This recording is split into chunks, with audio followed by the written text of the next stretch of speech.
compartilhar minha tela com vocês. Eu vou começar falando do assunto que a gente terminou, né, na aula passada. Eu falei sobre o uso de tocos, né, e mostrei como é que é o procedimento para o cálculo analítico, ou seja, eu não vou usar o ábaco de Smith, eu vou usar a matemática pura e eu consigo descobrir através das equações em que local que eu vou posicionar o toco. Na verdade, a gente descobre duas posições, uma mais próxima e uma mais distante da carga. E depois, né, a gente pode colocar um toco terminado em aberto ou terminado em curto. Veja que, para descobrir a posição, analiticamente é uma equação do segundo grau, né? Então, duas raízes, duas soluções. Também para o toco, o comprimento do toco também é uma solução, né, de uma equação do segundo grau, né? Então, eu vou ter uma raiz para o toco em aberto, outra raiz para o toco em curto, ok? Agora, eu queria fazer alguns comentários a respeito das soluções que a gente obteve em toco, né? Observando um gráfico que vai me mostrar qual é o comportamento da minha solução Oi, em frequência. pode, por enquanto.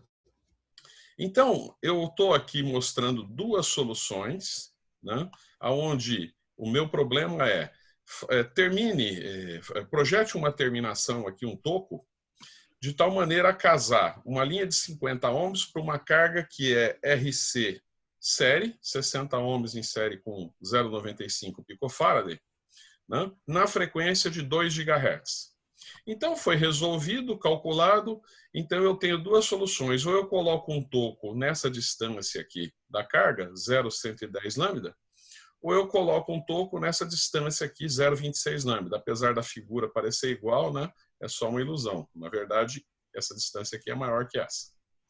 E depois, aqui eu ainda coloquei um toco terminado em aberto, né, e esse toco terminado em aberto, né, ele tem comprimento 0,095 de lambda. Nessa solução, o toco que foi colocado em aberto, ele é um toco maior, 0,405 lambda. Eu quero chamar a atenção de vocês para o que aconteceu aqui embaixo, no gráfico. Veja que qualquer uma das soluções, na frequência de 2 GHz, ela é idêntica, ela é equivalente. Ambas conduzem a um módulo de coeficiente de reflexão nulo e, portanto, elas satisfazem o meu problema plenamente. O módulo do coeficiente de reflexão nulo significa que nada vai voltar para o gerador. No entanto, se você pensar, qual seria a aplicação disso para um sinal modulado?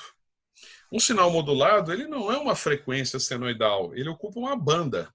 Pensa numa portadora modulada, eu tenho uma largura de banda, eu tenho uma faixa de espectro no qual eu preciso transferir o sinal para a carga.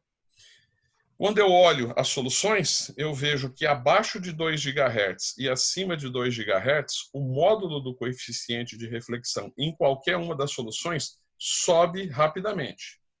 Na linha cheia em preto, eu tenho a solução 1 sendo mostrada. Veja que a degradação ocorre tanto quando eu abaixo a frequência quanto eu subo a frequência. Por quê? Porque essas dimensões, quando eu troco a frequência, eu troco o lambda, as posições continuam do jeito que eu coloquei. Então, elas deixam de ser 0,110 lambda, 0,095 lambda, e eu passo a ter alguma reflexão. Quando eu comparo essa solução contra essa, eu percebo que a solução 1, que é a da esquerda, é melhor que a solução 2, que é a da direita. Veja que a degradação ocorre em ambas, mas é muito mais abrupta e rápida aqui, na linha pontilhada, que ele sai de 0 e sobe muito mais rapidamente, na solução 2, né, comparada com a solução 1. Por que isso está acontecendo? A explicação é bem simples. Quanto mais próximo você colocar o toco da carga, né, mais lentamente a degradação vai ocorrer. A solução 1 mostrou isso. E, além disso, quanto mais curto for o toco, melhor. Então, eu digo que a melhor solução seria a solução mais compacta, que leva a um toco colocado mais próximo da carga e o toco mais curto possível. Tá?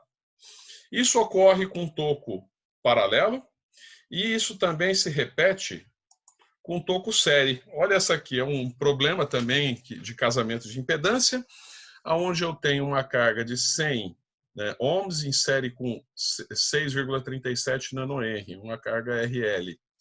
Na primeira solução, eu coloquei um toco série a 0,120 lambda de distância. Na segunda solução, ele está bem mais distante, 0,463. Contudo, desta vez, o toco aqui que foi colocado mais próximo é maior na solução 1 do que o toco que foi colocado mais distante na solução 2. Olha os gráficos. Né? Eu vejo a degradação nas duas situações, porém, abaixo de 2 GHz, a degradação da solução 2 é maior do que a 1. Exatamente essa distância. Porém, quando eu olho para cima, como esse toco é maior que esse, acaba tendo uma compensação. No entanto, elas quase que se empatam até esse ponto que eu estou aqui passando o mouse, e depois a solução descola. Porém, quando eu olho que valor representa isso em termos de módulo de coeficiente de reflexão, eu venho aqui, eu estou muito perto de meio. Gente, meio é absurdamente alto. A gente nem discute mais. Eu considero que está razoável até um 0,15, né, de módulo de coeficiente de reflexão. Depois disso, está tão degradado que não vale a pena pensar. Então, se eu pensar aqui em valores menores, novamente, a solução da esquerda, a solução 1, se mostrou superior à solução 2. Agora eu pergunto para vocês, vocês acham que isso está bom? Vocês estariam satisfeitos com uma solução dessa? Eu confesso que não. Por quê? Se eu tenho só uma frequência no qual o casamento é perfeito, significa que se eu tiver uma certa largura de banda, fica claro que eu tenho que projetar meu toco para o centro da banda do meu sinal. Deixa eu ser mais claro. Suponha que você tem um sinal que ocupe 10 MHz de banda. E ele está centrado no espectro em 500 MHz. Estou vendo aula. Então, quer dizer o seguinte, que eu vou trabalhar, eu vou ter que fazer um projeto que vai de 495 MHz até 505 MHz, para cobrir os 10 MHz. O projeto eu faço em torno de 500. Porém, nas extremidades da minha banda, eu vou esperar maior degradação no que tange a reflexão que eu vou obter. Então, não é possível a gente ficar com uma solução dessa e estar satisfeito. Então, na aula de hoje, eu vou começar a construir uma solução alternativa, né, que vai levar a gente para um patamar superior em termos de desempenho de casadores de impedância. Né? Então, o tema da aula de hoje começa exatamente agora. Isso aqui foi uma discussão em cima do toco, que justifica a gente estudar o que eu chamo de transformadores de impedância. Na figura, né, que vocês estão vendo, eu tenho uma linha de transmissão de impedância característica Z1 e uma carga de impedância ZC. Tá?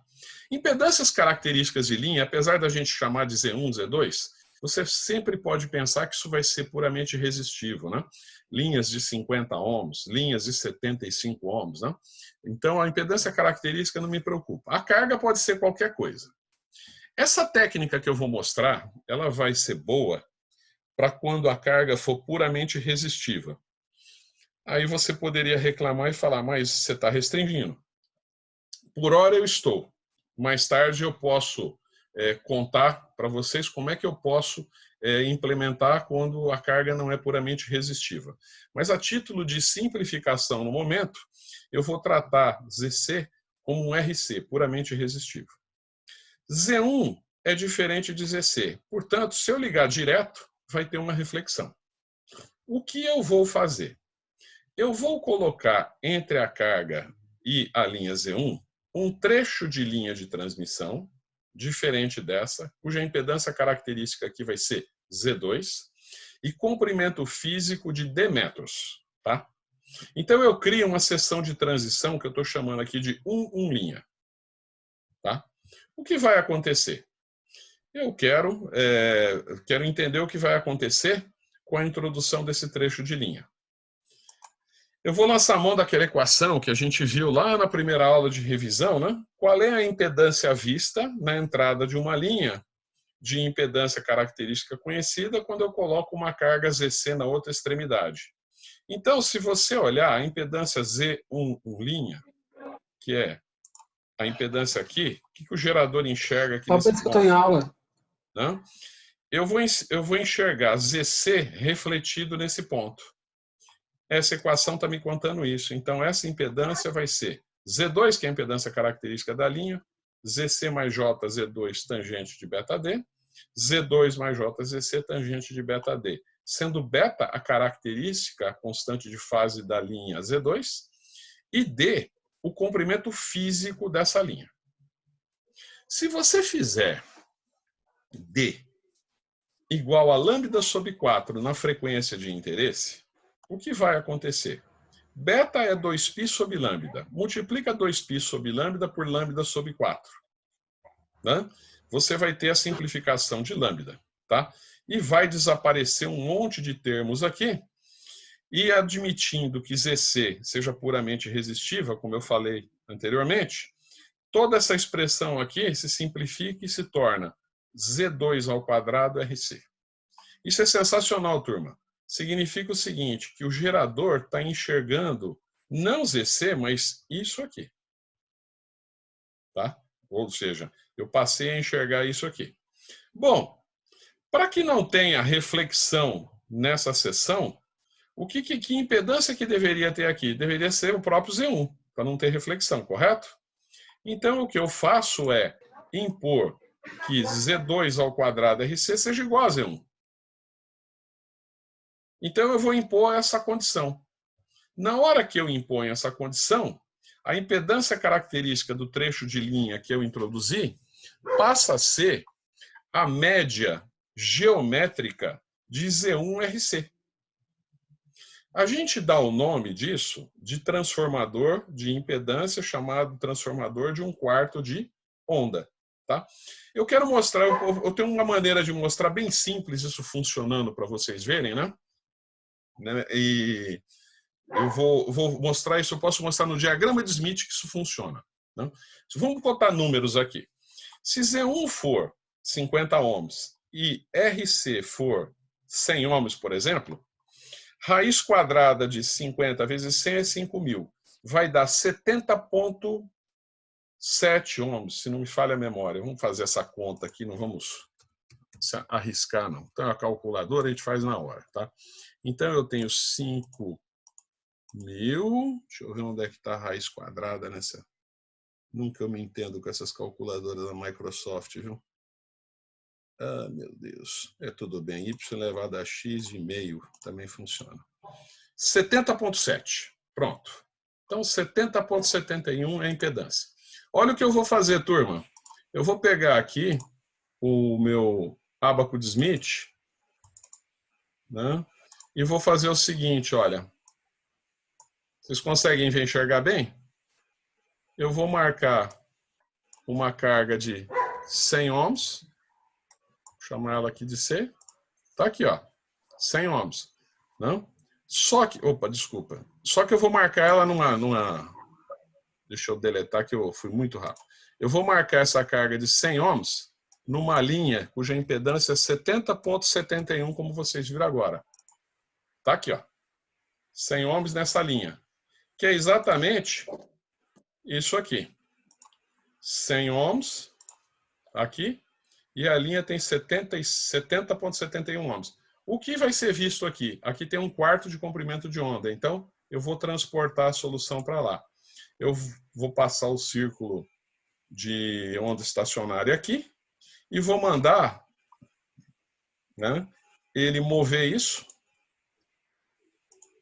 0,25 de lambda. Pronto. Aí ele está aqui nesse ponto. Vocês conseguem ler aqui o valor que está aqui, que eu estou passando com o mouse? 49,99 ohms. É possível ler aí na resolução do filtro, do filme? Professor, a gente não está enxergando o ábaco de Smith. Ah, eu sei por quê, perdão. Eu tenho que parar o compartilhamento e trocar a aplicação. Desculpa, que eu estou achando que vocês estão vendo a minha tela toda. Espera um pouquinho que eu já troco, já. Pronto, agora vocês estão vendo com certeza. Vou fazer tudo de novo porque vocês com certeza não viram, tá? O que aconteceu. Deletei todos os pontos, não? O que eu fiz foi o seguinte, turma. Eu marquei a carga de 100 ohms numa linha cuja impedância é 70,71 ohms, que eu acabei de calcular. Vou chamar aqui de C. Adicionei no ábaco, veja aqui, ó, 100 ohms aqui, tá? Eu agora vou mover isso. Deixa eu passar aqui o círculo de SWR em cima com o meu compasso. E eu vou mover isso ao longo da linha e andando em direção ao gerador, portanto, no sentido horário, 1/4 do comprimento de onda. Então, eu faço isso, ele vem parar aqui. Vocês conseguem ler o que está escrito aqui? Estou com a ponta, em cima da ponta do mouse, qual é a impedância? 49,99? 50. Significa que eu transfiro 100 para a entrada da linha, ele vira 50 ohms. E tudo fica perfeitamente casado. Essa é a ideia, o transformador de 1/4 de comprimento de onda. Só que lá eu fiz tudo analiticamente. Eu vou voltar para o slide agora.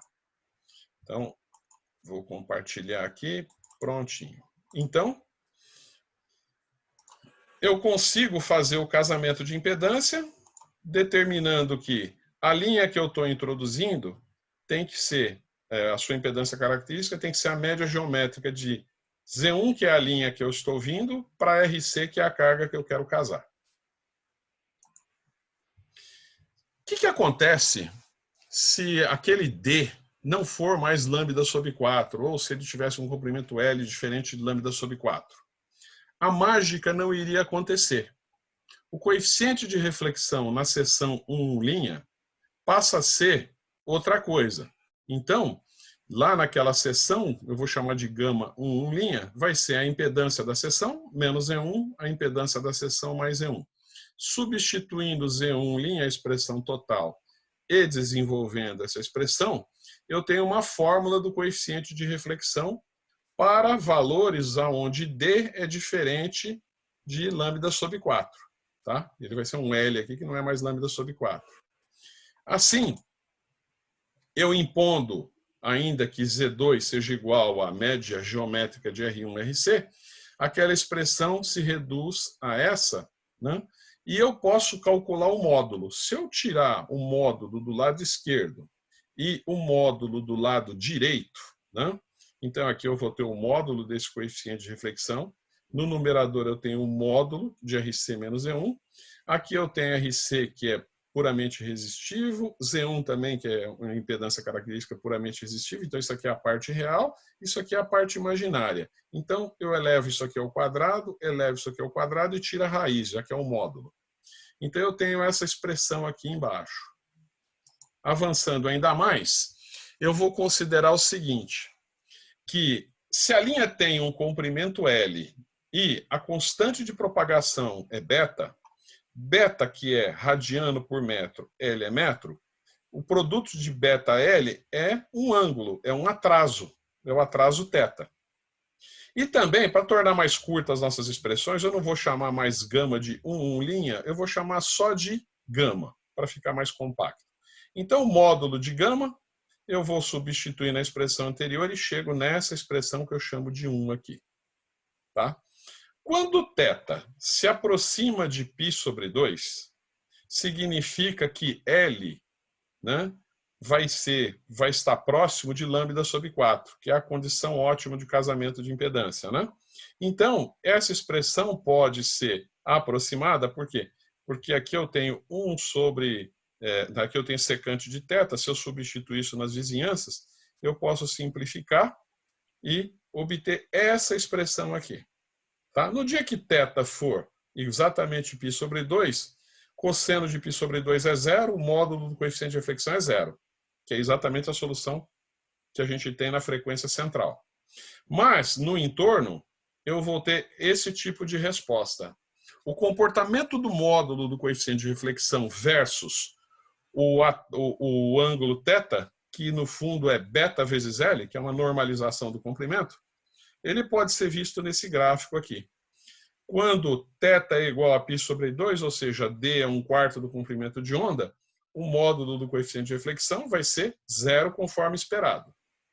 Porém, à medida que eu me afasto, né, de π sobre 2, a solução se degrada tanto para a esquerda quanto para a direita. Alguém poderia falar, espera um pouquinho, né? A gente fez tudo isso para chegar numa resposta que lembra muito a situação do toco, né? O toco também era assim, era só ótimo numa frequência e nas frequências no entorno ele degradava. Eu sou obrigado a concordar, é verdade, mas eu queria chamar a atenção de vocês para um detalhe que talvez tenha escapado, né? Vocês lembram nas soluções aqui sobre tocos? Tá facinho mostrar aqui para vocês, olha. A resposta não era simétrica. Veja a solução 1, a resposta dela não é simétrica em torno do ponto, a solução 2 também não era. Se a gente pensar também no toco paralelo, também não era. E essa resposta que vocês estão vendo aqui é absolutamente simétrica. Aí você ainda pode falar grande coisa, né? E daí? E daí que eu tenho agora um controle da situação, né? Se eu falar para vocês, gente, olha, o que eu consegui foi isso, né? Aí você fala, mas professor, a gente tem um sinal que ocupa uma certa largura de banda, né? Aí eu pergunto para vocês, olha, módulo do coeficiente de reflexão não vai ser 0. Já que não é 0, quanto você está disposto a tolerar? Quanto o teu sistema suporta, né? Qual seria a margem ali que eu posso ter de degradação que está tudo bem? Aí você me fala, olha, o coeficiente de reflexão máximo que eu estaria disposto a tolerar, né, seria, por exemplo, 0,1. Por 0,1 a gente consegue conviver. Então eu falo, bom, então seu 0,1 é o valor máximo, né? Vamos supor que 0,1 seja esse ponto, tá, o coeficiente de reflexão máximo está aqui. Veja que eu levando aqui no gráfico, quando eu bato aqui, eu vou achar um ângulo aqui, θm. Por que m? M de máximo. Esse ângulo aqui está relacionado a esse m aqui, que é o máximo coeficiente de reflexão que eu estou disposto a aceitar. Tá? Prolongando ainda mais, você vai achar um outro ponto, trazendo para cá, esse ponto vai ser π menos esse θm aqui. Ora, se você fizer isso aqui menos isso aqui, você vai achar Δθ, que seria uma forma de você expressar a sua largura de banda, né, em termos de atraso, em termos de comprimento elétrico, que é assim que a gente chama o θ. Tá? Θ é beta L. Então, eu pedi para você flexibilizar em posição. Então, se a partir desse momento a gente pode ter um coeficiente de reflexão não nulo, então eu sou capaz de definir para vocês uma largura de banda, tá? Então, meu Δθ está aqui. Quando eu tenho θ tendendo a θm, θm vai estar relacionado com γm. Eu quero agora saber quanto é θm. Eu vou voltar nessa expressão aqui, turminha. Eu já peguei, ó. Peguei essa expressão aqui, isolei θ e escrevi em função de tudo isso, né? Olha, passei isso para cá, passei isso para lá, trabalhei, pronto, não precisamos perder tempo com a matemática. Tá aqui. θm vai ser arco de cosseno, olha do que depende, hein? Do módulo de coeficiente de reflexão máximo, veja que isso aqui não é 0, é o máximo, vezes, 2 vezes, a média geométrica de Z1RC, sobre raiz de 1 menos um módulo do coeficiente de reflexão máximo ao quadrado, e aqui vezes o módulo de RC menos E1. Então eu posso, né, você fala para mim, olha, professor, o meu módulo, eu estou aceitando 0,1, né? E aqui, por exemplo, eu sei que é 50 e aqui é 100. Veja que eu já posso calcular todo o argumento aqui e te responder, olha, o teu θm vai ser tantos radianos. Então eu olho aqui nessa curva e falo, ó, vai ser isso aqui. E também, de quebra, eu já sei também dizer quanto é Δθ, né? Só, né, saber quanto é θm que você tira Δθ no estralar de dedos. Gente, vocês estão me acompanhando? Tamo junto? Parecem umas equações feias, mas não é não, viu? Elas são só grandes. Então eu vou seguir. Agora eu vou assumir que a propagação seja transverso eletromagnética. Tá? Por que eu insisto nisso? Nós vamos ver na próxima não, mas na outra aula, que existem linhas de transmissão que não suportam a propagação transverso eletromagnética. E aí a gente tem que trabalhar com isso, né? Temos que contornar. Mas isso é daqui 2 aulas ainda. A propósito, gente, eu estou recebendo um sinal, né, como eu estou usando o Zoom, ele deixa usar 40 minutos, né? Em 10 minutos vai cair. Então eu peço para vocês o seguinte, né? Toma uma aguinha e nesse meio tempo eu vou lá no Moodle e vou setar uma outra reunião já para os próximos minutos. Não vai ter mais do que 10 minutos de gap. Em 5 minutos eu já tenho um convite novo, aí vocês retornam, por favor, tá ok? Porque eu vou falar aqui até cair. Na hora que cair, você já sabe que em 5 minutos eu tenho um convite lá para vocês. Então vamos lá. Então eu calculei o θm. Assumi que seja transversa eletromagnética. Quando é transversa eletromagnética, eu posso afirmar que velocidade de propagação é ω sobre beta. E beta é 2π sobre lambda. Então, θ, que é beta-L, se eu substituir beta aqui, eu vou chegar a uma relação de θ com π, f e 2f0. Esse f0 é a frequência central. Esse f é a frequência qualquer. Né? No dia que f for igual a f0, θ é igual a π sobre 2 e eu estou nesse ponto da curva. O módulo do coeficiente de reflexão é 0. Tá? Fora disso, é exatamente esse comportamento que vocês estão vendo.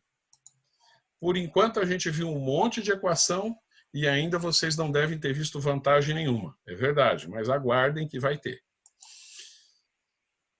Eu vou levar θ para o limite da banda, quando é θm. Portanto, nesse limite, deve ser o limite da faixa de frequência. F vai ser Fm. Ora, a frequência máxima vai ser 2θm f0 π. Se eu pegar esse meu f0 e pegar a largura de banda que eu quero em Hertz, dividir um pelo outro, eu tenho um parâmetro novo chamado banda normalizada do meu transformador. Veja que esse termo é adimensional, porque aqui eu tenho Hertz, aqui eu tenho Hertz. Ele vai ser o quê? Qual que é o ΔF? 2 vezes a frequência central menos a frequência máxima. Dá uma olhada como isso é verdadeiro. Se você pegar a frequência central menos isso daqui, né, a banda total é 2 vezes, porque é simétrico isso. Então, o que eu tenho para cá é a mesma coisa que eu tenho para cá.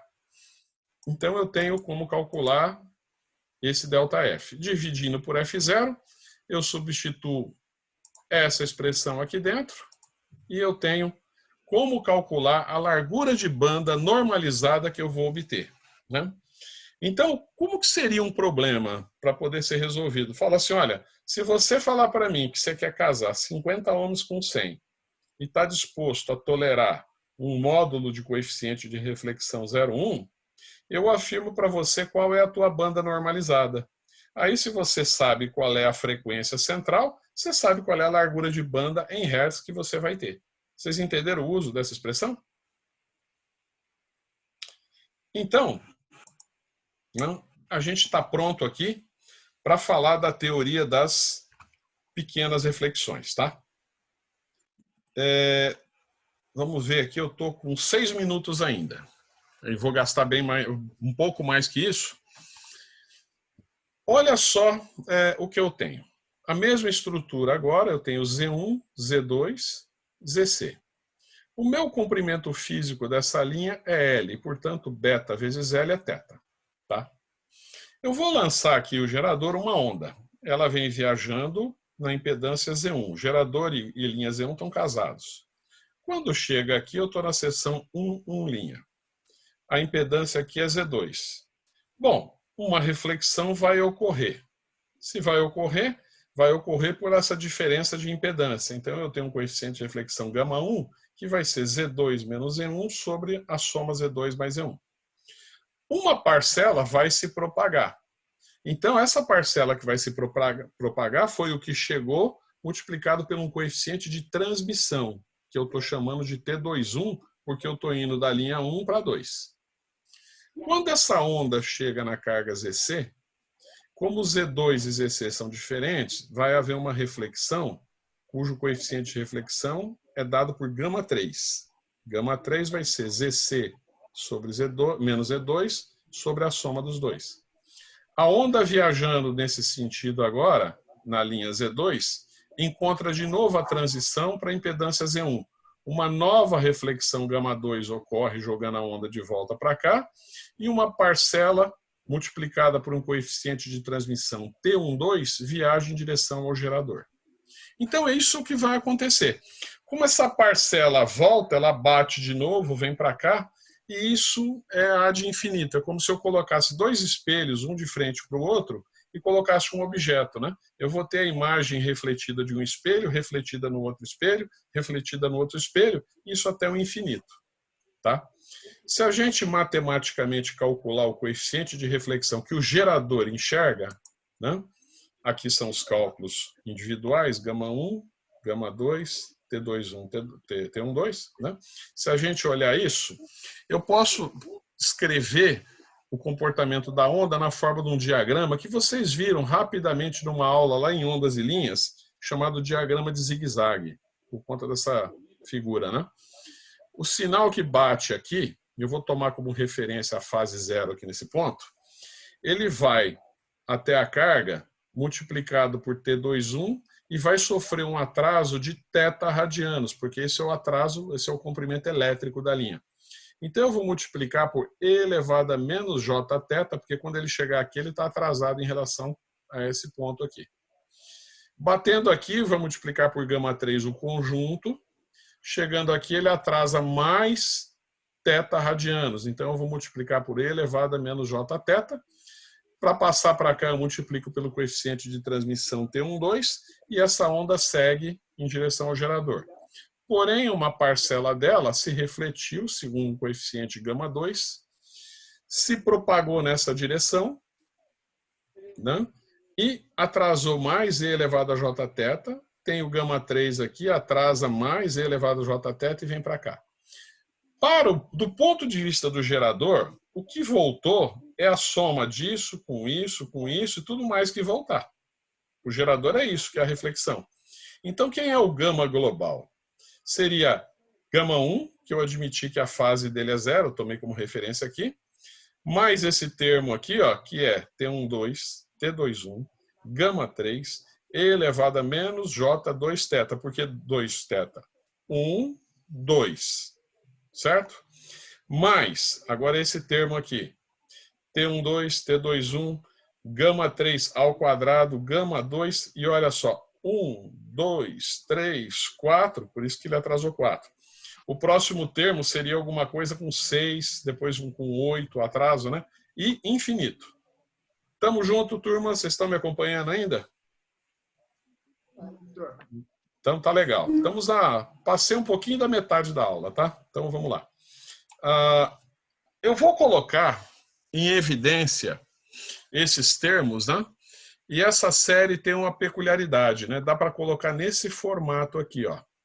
O gama geral vai ser um γ1.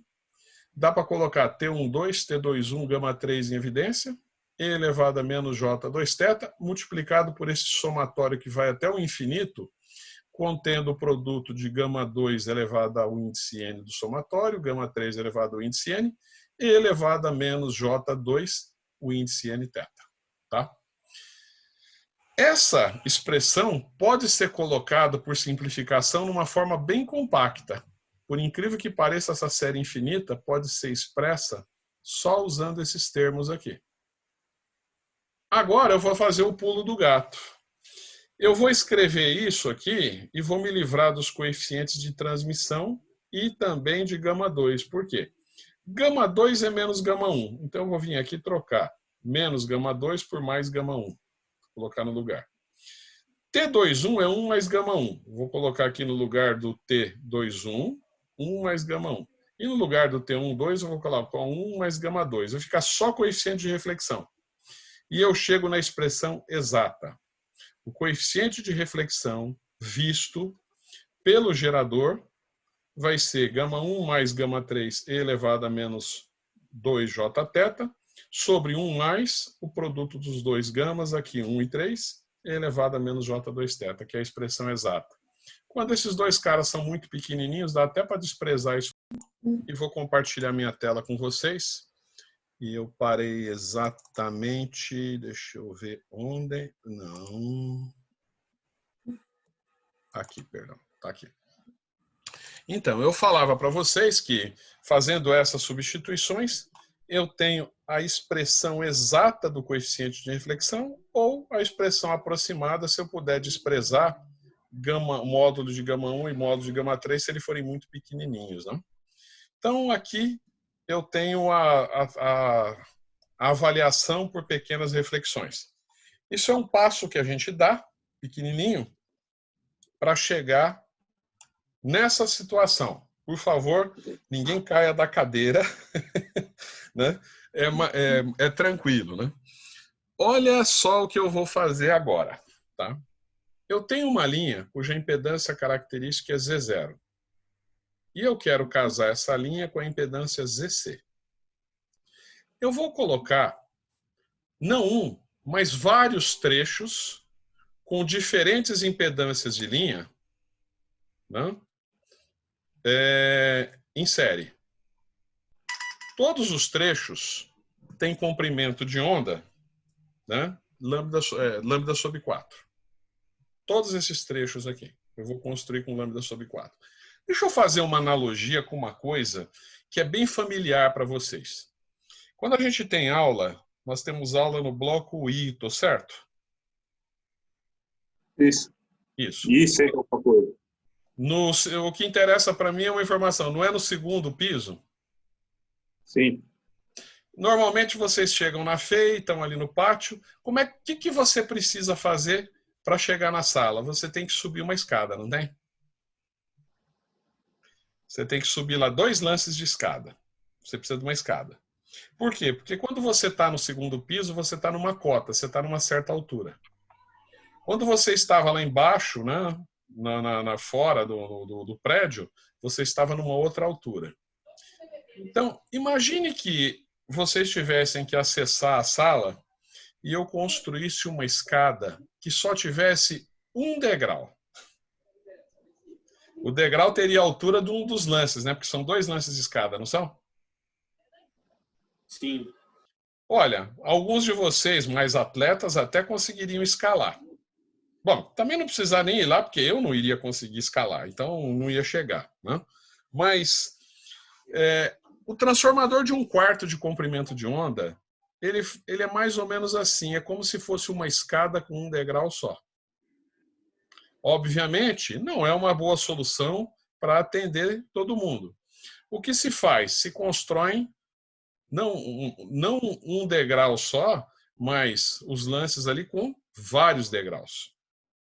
Se eu colocar infinitos degraus, vocês concordam que eu estou construindo uma rampa? A gente poderia pensar numa rampa como uma escada com um número infinito de degraus, porque eles são tão pequenininhos, né, que eu nem percebo o espelho. O espelho é aquela parte faceada que a gente tem do degrau, a face que está de frente para o nosso pé. Vocês estão entendendo a analogia que eu quero construir aqui? Eu estou querendo dizer o seguinte, eu estou na impedância Z0 e eu quero ou subir ou descer para a impedância ZC. Eu preciso de usar degraus de impedância para chegar até onde eu quero. Eu posso subir, posso descer, assim como numa escada. O projeto de um transformador de 1/4 de onda multisseção se baseia no princípio que eu colocando várias seções lambda sobre 4, eu vou conseguir ascender mais suavemente ou descer mais suavemente a impedância que eu quero casar com a minha linha. Olha o que aconteceu. Eu tenho aqui Z0, né? E aqui eu tenho Z1. O coeficiente de reflexão γ0 é Z1 menos Z0 sobre a soma. Depois eu vou de Z1 para Z2, eu tenho outro coeficiente de reflexão aqui. Depois para cá outro, até chegar no último. Se eu somar tudo que está voltando para o gerador, eu vou ter o quê? Eu vou ter um coeficiente de reflexão gama, que certamente é função do comprimento elétrico aqui, Lembre-se que eu coloquei comprimento elétrico, que se você sair da frequência ótima, né, ele deixa de ser lambda sobre 4. Então, ele é função de θ. Todos esses θ são iguais, tá? Mas então o gama que volta aqui, ele vai ser o gama 0 mais o gama 1, só que o gama 1 nada mais é do que o sinal que veio até aqui, atrasou θ e voltou para cá, atrasando mais θ. Por isso que é E elevado a menos J2θ. Mais o gama 2, que é esse aqui, veja que para o sinal gama 2 chegar lá, na verdade ele veio aqui, atrasou um θ, atrasou 2, atrasou 3 e atrasou 4. E assim por diante, até chegar na carga, que eu tenho gama n elevado a menos j duas vezes e não θ, onde e não é o número de trechos que eu coloquei, ou seja, o número de degraus que eu estou construindo para poder sair dessa impedância e chegar nessa impedância. Estamos juntos? Quantos degraus tem que ter, professor? Aí é que é o segredo, né? Eu quero ter o mínimo possível, porque em engenharia a gente sempre trabalha assim. Vocês vão adorar a solução final, vai ser muito bacana, né? Só que eu tenho que pensar também que é o seguinte, na vida, tudo é um preço a pagar. Se isso aqui fosse só um mar de rosas, não teria o menor sentido eu ter mostrado as outras soluções anteriores, né? Por quê? Porque se essa é tão melhor, por que eu perco tempo mostrando as outras? Significa que em algum lugar ela vai ter alguma deficiência. Eu já vou antecipar qual é, né? Se eu pega um celular na mão, você tem o seu celular, cabe na palma da mão, bom, pelo menos os normais, tem uns que são maiores, outros menores, né? Imagine que lá dentro eu tenho que construir uma estrutura dessa, né? Se eu colocar muitos degraus, o que vai acontecer? Fisicamente, isso vai ficando maior. Então, eu começo a ter problemas de compactação. Aí você fala, não, aonde eu vou colocar tem espaço. Então, tá tudo bem. Use aí o número que você achar bom, né? Mas, normalmente, a gente coloca o suficiente. Depois nós vamos ver o que é o suficiente trabalhando, fazendo cálculos, tá? Então, aguarde que nós vamos ver isso aí. Vamos projetar transformadores com múltiplas seções de linha de 1/4 de comprimento de onda. Tá? A transformação que eu vou usar para vocês, né, a primeira técnica que eu vou mostrar aqui, é chamada transformação binomial, porque vem lá do binômio de Newton. Né? Existem outras? Existem sim. Tem uma transformação chamada de Chebyshev, né, que normalmente não é ensinada no curso de plena, só no curso de telecom. Né? Porém, como nós estamos vivendo uma excepcionalidade, talvez eu até passe para vocês isso também, porque é bacana. Né?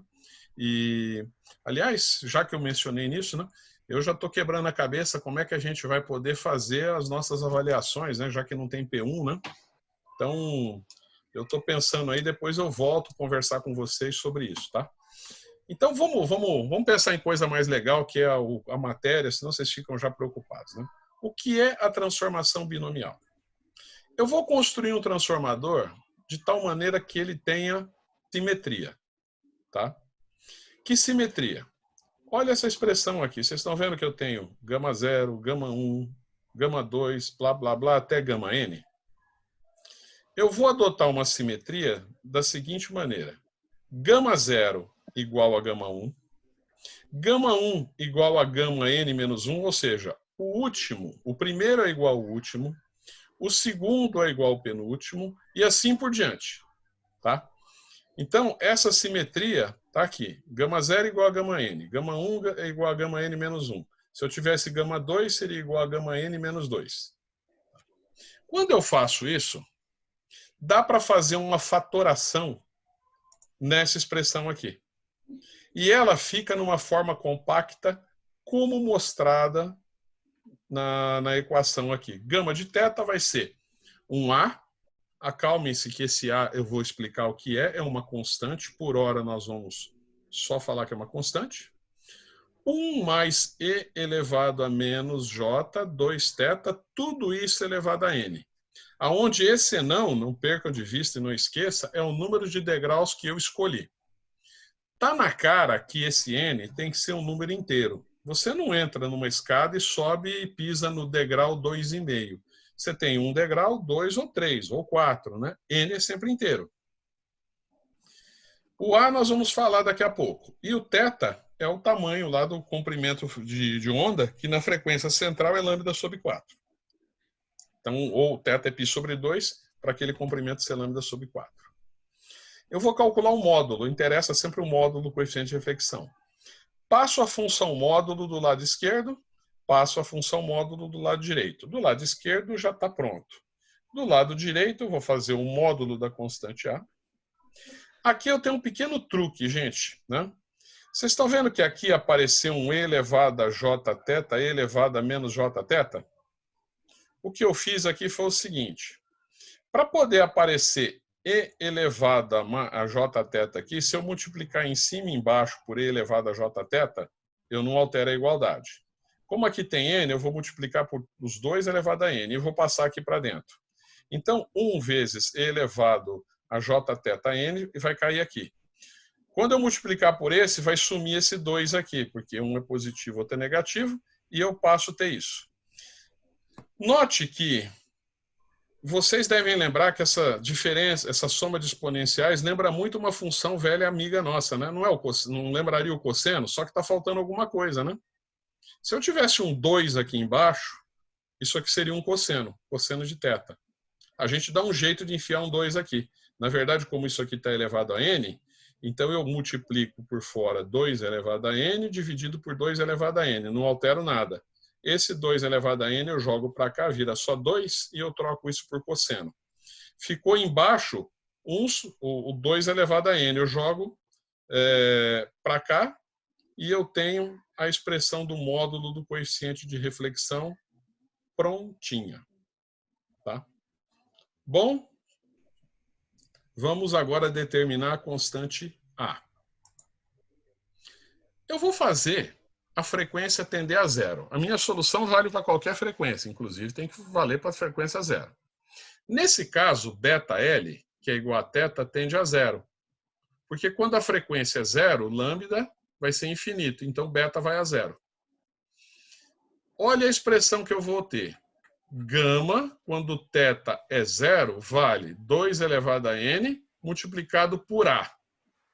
Por quê? Porque cosseno de zero é 1. 1 elevado a n é 1. Então vai ficar 2 elevado a n módulo de A. Tamo junto? Porque esse passo aqui é crucial. Se alguém não entendeu, eu volto. Então vou avançar. Presta atenção. Pode voltar, que caiu aqui. Não. Oi? Oi? Caiu aqui o Zoom, eu não consegui pegar a explicação. Em que ponto? Acho que bem quando você explicou a expressão 2 elevado a n, quando você estava falando do cosseno, caiu aqui. Então, eu vou dar um jeito. Veja que isso aqui tudo está elevado a n. Eu dou um jeito de enfiar um 2 elevado a n aqui embaixo e em cima. Se eu multiplicar em cima e embaixo por 2 elevado a n, eu estou multiplicando por 1, né? O que eu multipliquei em cima está aqui. O que eu multipliquei embaixo, eu joguei ele para dentro. Só coloquei o 2 aqui, porque já tem o expoente n aqui. Isso virou um cosseno. Então, eu troquei aqui por cosseno. Foi só um truque matemático aqui, tá? Agora, a beleza está aqui. A beleza está nessa passagem, né? Entendeu essa passagem? É aquele que a gente fala, uau. Eu vou fazer a frequência tender a zero. Na frequência zero, o comprimento de onda é infinito. Beta é 2π sobre lambda. Portanto, beta foi para zero. Como beta vezes L é θ, se beta foi para zero, θ foi para zero, certo? O que está escrito aqui? Não é gama de θ? Então eu vou ter agora módulo de gama de zero, certo? Desse lado eu tenho 2 elevado a n. Até aí está tudo bem. Aqui é a constante. Quanto é cosseno de zero? Não é 1? Sim. Então, eu posso falar que o módulo do coeficiente de reflexão de zero é 2 elevado a n vezes A, correto? Que é o que eu escrevi aqui, ó. Só que aqui é o que eu não mostrei. Aqui que está a parte sensacional, turma. Por que que isso aqui tem que ser igual a ZC menos E0, ZC mais E0? Olha agora que legal. Nós fizemos θ tender a zero, certo? Deixa eu voltar na figura para você mostrar o que aconteceu. Faça θ ir para zero. Esse ponto vem parar aqui porque isso aqui sumiu. Esse ponto vem parar aqui porque isso aqui sumiu. Isso aqui sumiu, isso aqui sumiu. Portanto, Z0 está aqui de cara para ZC. Desapareceram todas as linhas nessa situação quando o θ é 0, correto? Se você falar para mim que θ é 0, nada disso aqui existe. Z0 está ligado direto a ZC. Agora o momento. Agora eu quero... Se alguém não entendeu, manifeste-se, por favor. Olha que beleza. Θ foi para 0. Sumiu tudo. Essa expressão é válida em qualquer condição, inclusive quando θ é igual a 0. Na situação que θ é igual a 0, o coeficiente de reflexão vai ser ZC menos E0 sobre ZC mais E0, porque não existe isso. Então, eu posso escrever que, na condição que θ foi igual a 0, 2 elevado a NA, que a gente viu da expressão, mas isso também é ZC menos E0 sobre ZC mais E0. Prontinho. 2 elevado a NA, passo dividindo, está aqui a sua constante A. A gente calcula sabendo quantos passos eu tenho, quantos degraus, quantos trechos de linha. ZC é a carga que eu quero casar, Z0 é a linha com quem eu quero casar essa carga. E isso resolve o problema do A. Alguma dúvida nessa passagem? Então essa aqui acho que seria mais assim abstrata, né? Agora, só alegria, vamos matar o problema para poder finalizar bem. Eu voltei para a expressão geral. Gama de θ vai ser A, como é isso aqui é uma constante, vale para qualquer θ. Então está aqui o A. Já sei calcular. Agora que está outra coisa interessante. 1 mais E elevado a menos J2θ elevado a N. Olha, eu sou um cara que gosto de matemática, eu estudei engenharia porque eu gostava de matemática, mas tem uma parte da matemática que eu achava assim um porre, né? Como está sendo gravado, eu não posso falar outra coisa. Então, um porre é aquele que é um saco mesmo, né? Chato. Vocês lembram de estudar análise combinatória? Permutação? Eu achava aquilo muito chato, não gostava. Se alguém gostar, me desculpe, mas eu particularmente não gostava, né? Mas tinha uma parte lá chamada binômio de Newton. E você pode expressar, por exemplo, se você pode procurar lá nos formulários matemáticos, A mais JB elevado a N, dá para expressar em termos de coeficientes binomiais. Então eu vou trocar isso aqui e vou falar que A multiplicado por isso é A. Esse somatório, esse aqui é o índice variando de 0 até N, onde N é um número de degraus, não esqueçam. O coeficiente binomial E elevado a menos J2Nθ. Olha o que é o coeficiente binomial. Olha que baba, é fácil calcular isso aqui. O coeficiente binomial E não Eninho é, no numerador, E não fatorial. No denominador, E não menos Eninho fatorial vezes Eninho fatorial. Isso vai dar um coeficiente. Então, eu vou variar esse número aqui de 0, 1, 2, né? Aqui, lembre-se que N aqui é o meu número final, né? E vou calcular os meus coeficientes de reflexão. Então, eu tenho aqui gama 0, gama 1, gama 2, gama N. Isso tudo é igual a isso. Se você expandir isso, você vai procurar qual é o termo que E elevado aqui vai ser menos J2, aqui 0, então aqui some. É esse aqui. Quando isso aqui for 1, é esse cara que vai aparecer menos J2θ, então é gama 1. Quando isso aqui for 2, isso aqui vai ser 4, então é esse termo aqui. Então, cada coeficiente de reflexão que eu tenho aqui pode ser calculado por essa expressão.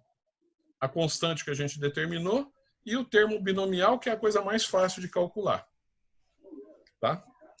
Nós vamos ver um exemplo numérico, eu acho que vocês vão achar isso uma baba de fazer. Tá? Parece abstrato, mas é mais fácil fazer do que tentar ver essas equações. Bom, sei calcular cada trecho desse, e aí eu quero saber o que acontece com o meu transformador quando eu uso vários trechos de linha. Bom, eu pergunto para vocês estão dispostos a aceitar um módulo de coeficiente de reflexão não nulo? Se você estiver disposto, eu vou calcular como é que é a resposta dele e a largura de banda que a gente obteve. Então, quando esse cara aqui for máximo, 2 elevado a N, módulo de A cosseno Esse ângulo aqui é o máximo, que é o limite da banda, N. Isola esse cara, vai ser θm, que é o limite da banda, arco de cosseno disso. Simplesmente eu só trabalhei. Veja que esse ângulo aqui vai depender do número de trechos que você escolheu, do valor que você escolheu, que você está disposto a aceitar, e da constante A que a gente determinou, que depende basicamente, espera um pouquinho aqui que depende basicamente de 16 é 0, 16 é 0. 16 é 0 só, né? E o número de trechos aqui. Bom, a banda que ele vai te fornecer vai ser ΔF F0, 2 menos 4π, arco de cosseno desse argumento. Vamos para um problema numérico que vocês vão ver o que a gente obtém. Antes disso, eu vou mostrar o resultado do meu transformador, considerando que você projetou isso com mais de uma seção. Suponha, essa curva aqui está normalizada, suponha que a tua frequência central seja F0, então 1 aqui é a frequência normalizada, né? Quando F é igual a F0, aqui é 1, que é o centro do seu transformador. Você usou um degrau só, você usou um trecho só. Foi o comecinho da aula que eu mostrei. Olha a curva de resposta dele aqui, ó. É essa aqui. O começo da nossa aula é um caso particular desse transformador que a gente projetou. Se você falar para mim que tem um degrau só, a curva de resposta é essa, que corresponde exatamente a isso aqui, ó. Deixa eu mostrar. Opa, passei. A isso aqui. Mas preste atenção nessa aqui agora. Se você usar 2 trechinhos, olha o que aconteceu com a tua curva de resposta. Veja que ela ficou, mas parece até uma cebola que você cortou, né? Dependendo da perspectiva que você corta a cebola, né? Com 3, olha o que está acontecendo. Vocês estão percebendo que eu estou criando uma região plana em torno da frequência central? Gente, confirma para mim que vocês estão enxergando isso, senão eu vou ficar desesperado. Vocês estão enxergando? Estão vendo que quanto mais a gente coloca trechos, mais plano vai ficando em torno da resposta. Agora, se você falar para mim, puxa, né, eu estou disposto a aceitar 0,1, né? Quando você estava disposto a aceitar 0,1, se você fizer com um trecho só, a tua resposta vai ser assim, bem abrupta, né? Mas se você fizer, por exemplo, com 5 trechos, olha como é que é a sua resposta. Ó. Ela vai, ela degrada, mas de uma maneira bem suave. Não é tão abrupta, né? Agora, olha... Oi? Pode falar. Dúvida. O ideal é que tenha o número de degraus o suficiente até a resposta ficar plana na região que eu quero, é isso? Olha, meu sonho de consumo, imagine que minha banda... Vocês conseguem enxergar bem o mouse aí na minha tela? Suponha que a frequência central está aqui. Eu estou bem na frequência central, certo? Se fosse daqui até aqui, você concorda que com n igual a 5, esse negócio é 0 em toda a banda? Praticamente sobe um pouquinho? Sim.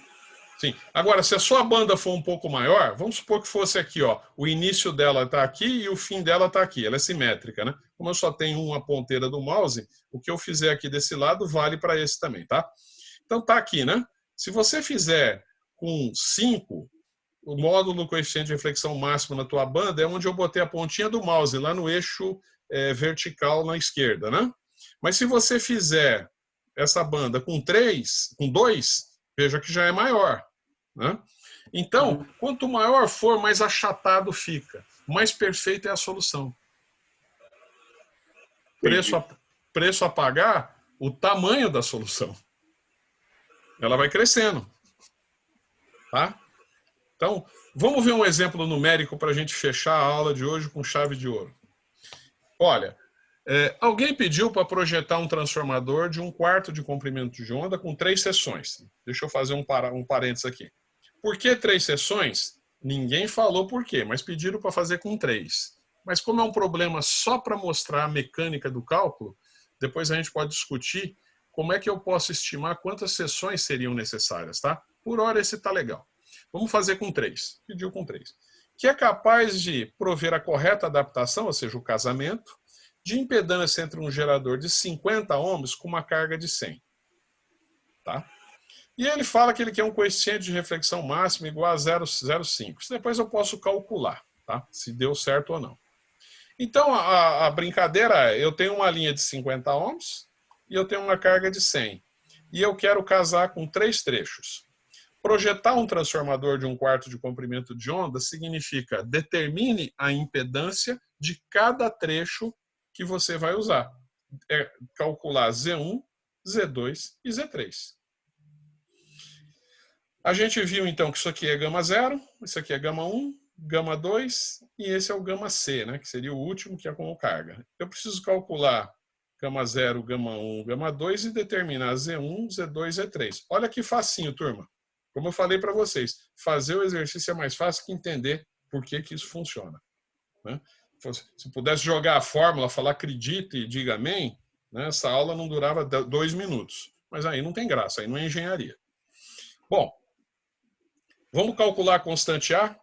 A é 1 sobre 2 elevado a N. N é igual a 3, ó, foi imposto 3.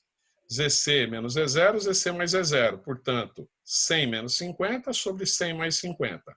O A está calculado. 0,04166. Sempre é importante, turma, usar pelo menos 3 casas. Aqui eu usei 4, mas 3 casas depois da vírgula, porque os erros são cumulativos no cálculo dos outros parâmetros. Tá? 3 casas é uma boa recomendação. Vamos calcular os coeficientes binomiais, né? Finalmente eu entendi que aquela matemática que eu aprendi lá no ginásio, lá de permutação, análise combinatória, tinha uma utilidade mais nobre.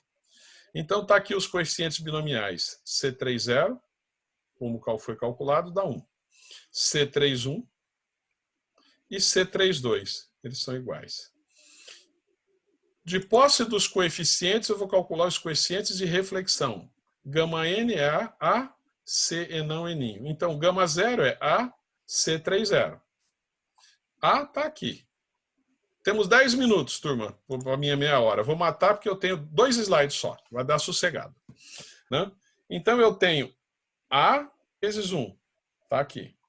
Depois eu tenho A, C31. Então, 3 está aqui. E A, C32 está aqui. Então, tenho gama 0, gama 1, gama 2. Olha que beleza, turma. Gama 0 é quem? Não é Z1 menos 50 sobre Z1 mais 50? Vou voltar na imagem aqui. Ó. Gama 0 é quem? Z1 menos 50 sobre a soma. Então, ele dá quem?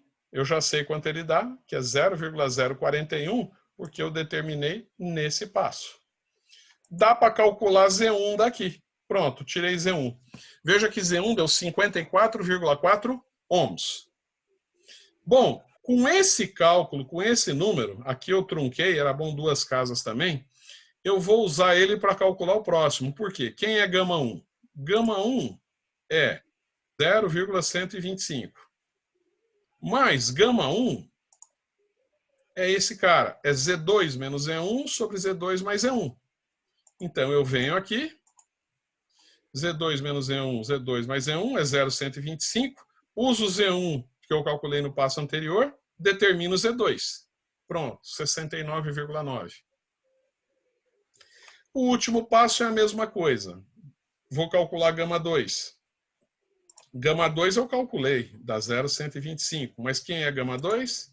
Gama 2 na figura vai ser Z3 menos E2 sobre a soma. Substituo Z3 menos Z2, uso o Z2 que eu calculei no passo anterior, por isso que é importante não fazer muito arredondamento, porque eu estou usando o número calculado anterior para calcular o próximo, então a propagação de erros pode ocorrer. Determino gama 2 e, por sua vez, eu determino Z3 isolando. Então, para se casar 50 ohms com 100 ohms, eu coloco um trecho de 54,4, de 69,9 ohms e de 89,9 ohms, 3 trechos lambda sobre 4, vai me dar essa figura aqui de resposta. Ó. Com 3 trechos, é essa aqui. Tranquilo, turma? Bacana agora? Agora nós conseguimos fazer algo mais legal do que com o toco, né? Alguma dúvida? Agora temos aí uns 5 minutinhos, vocês perguntem, fiquem à vontade, tá? O que eu tinha para apresentar hoje aqui é até esse ponto. A impedância sempre vai subindo assim? Ou Não, não. Boa pergunta. Não. Desculpa que eu já atalhei. Não. A mesma escada que sobe é a escada que desce. Se você trocar aqui e falar que você quer casar isso com 20 ohms, você faz o projeto. O que vai alterar? Na hora que você colocar aqui, vai alterar a constante A, porque você usou 100 aqui, não vai? Sim. Na hora que você entrar aqui, ó, os coeficientes não mudam nada. Você está usando 3 trechos, não vão mudar. Mas na hora que você alterou o A, você vai alterar o gama 0, você vai alterar o gama 1 e vai alterar o gama 2. Quando você substituir aqui os valores que você impôs, lembre-se que aqui é Z1, 50 e tal, aqui vai ter um Z3, né? Não, o Z3 não. Aqui vai ser a mesma coisa, só que você está usando outros coeficientes. O que você vai ver é o seguinte, se eu estou indo de 50 para 100, você está vendo que aumentou? Suponha que eu estivesse indo de 50 para 20. O que você espera ver aqui, aqui e aqui? Vai cair, né? Valores cada vez menores, correto? Sim. É exato. Se vocês quiserem fazer a título de exercício, repitam esse exemplo, só troca isso por 20, tá? Aí na aula que vem a gente confere, né? Como nós não temos como fazer exercícios assim, eu dou um exercício, fica meio sem sentido eu ficar esperando vocês aqui, eu acho que é meio improdutivo, né? Eu vou mostrar para vocês um software, não faria parte do curso normal, é um software gratuito, que é um ambiente parecendo o Spice, que dá para simular essas estruturas, tá? Não na próxima aula, porque a gente tem ainda um tópico para ver, né? Mas em breve eu vou apresentar isso e estando em casa, se você tiver com computador, não com celular, você vai ser até convidado a rodar alguns exemplos, pegar um programa, eu posso pegar e colocar um arquivo desse programa, você abre aí, né? E aí nós vamos ter um curso, eu diria até que superior no que tange aos recursos, né? Porque se a gente não está junto, mas pelo menos todo mundo vai estar com o computador na mão, eu acho que a gente tem um ganho muito legal, tá bom? Isso é uma maneira até de compensar, né? Eu faço isso no laboratório com o pessoal de tele, né? Porque eles têm aula no CCI, vocês não têm aula de laboratório. Mas ao invés de eu pegar e só passar exercícios enfadonhos para se calcular no papel, a gente pode fazer alguns exercícios em sala usando o simulador. Então você vai ter um ganho aí aprendendo a usar o simulador também, ok? Então tá Valeu. certo. Gente, muito obrigado, boa noite, tenham um excelente final de semana e até sexta-feira. Valeu, professor. Falou então, tchau, tchau. Falou, professor.